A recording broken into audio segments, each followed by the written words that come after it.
अशोक कुमार शर्मा, सह आचार्य हिंदी, MSJ राजकीय महाविद्यालय भरतपुर। आज हम कबीर के पदों की व्याख्या पर चर्चा करेंगे। आज का पद है काजी कौन कते बखाने। तो इसमें कबीरदास जो आडंबर होता है हिंदुओं के, मुसलमान जो किताब का हवाला देते हैं, कुरान का हवाला देते हैं, तो उसके ऊपर व्यंग किया है कबीरदास जी ने। तर्क दिए हैं अपने कि परमात्मा के वहाँ से ना तो कोई हिंदू है और ना कोई मुसलमान है, सभी मनुष्य रूप में ही जन्म लेते हैं। ये जो भेद है हिंदू का, मुसलमान का, ये सब यहाँ बनाया हुआ भेद है जो पंडितों ने और मुल्लाओं ने बनाया है। तो पहले हम इस पद का पाठ करेंगे लय के साथ में।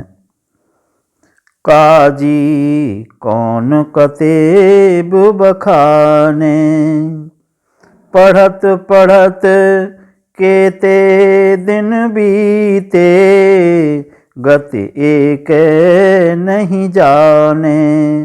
काजी कौन कतेब बखाने, सकति स्नेह पकड़ करि सुनते, यह न बदूं रे भाई।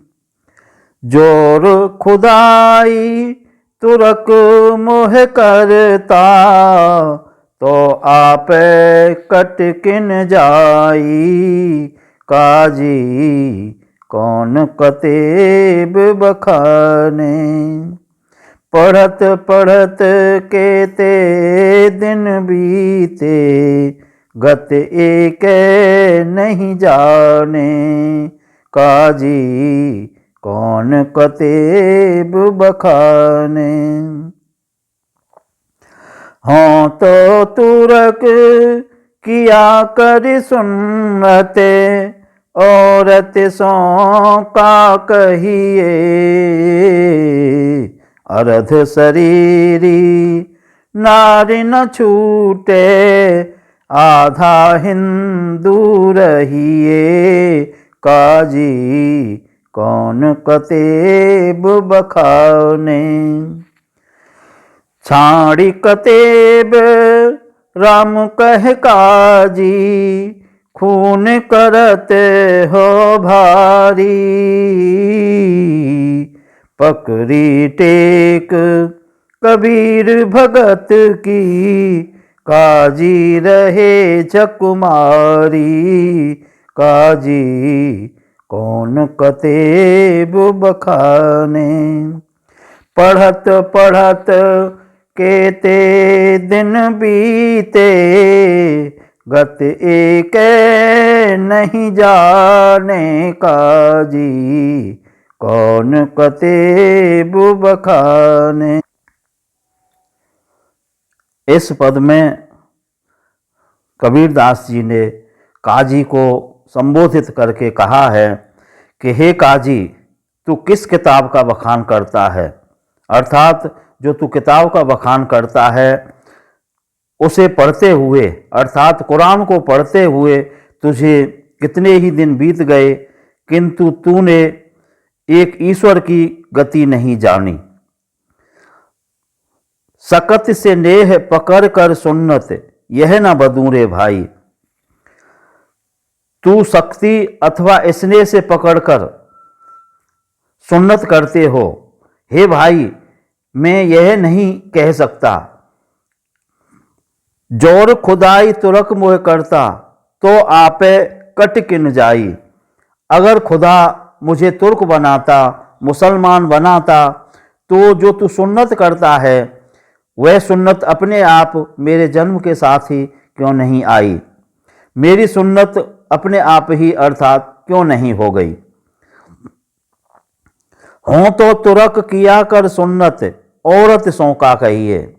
पुरुष के लिए तो काजी तू सुन्नत कर देता है, लेकिन औरत किस प्रकार से सुन्नत की जा सकती है, अर्थात उसकी सुन्नत नहीं हो सकती है। इसलिए अर्ध शरीरी नार न छूटे, आधा हिंदू रहिए। ये माना जाता है कि स्त्री और पुरुष हैं, ये अर्धांग होते हैं, आधा स्त्री का शरीर और आधा पुरुष का शरीर। तो आधे अंग को तो तूने सुन्नत करके मुसलमान कर दिया, लेकिन आधा शरीर जो औरत का है वो तो सुन्नत नहीं किया, स्त्री की सुन्नत नहीं हो सकती है, इसलिए आधा तो तू हिंदू ही रहा।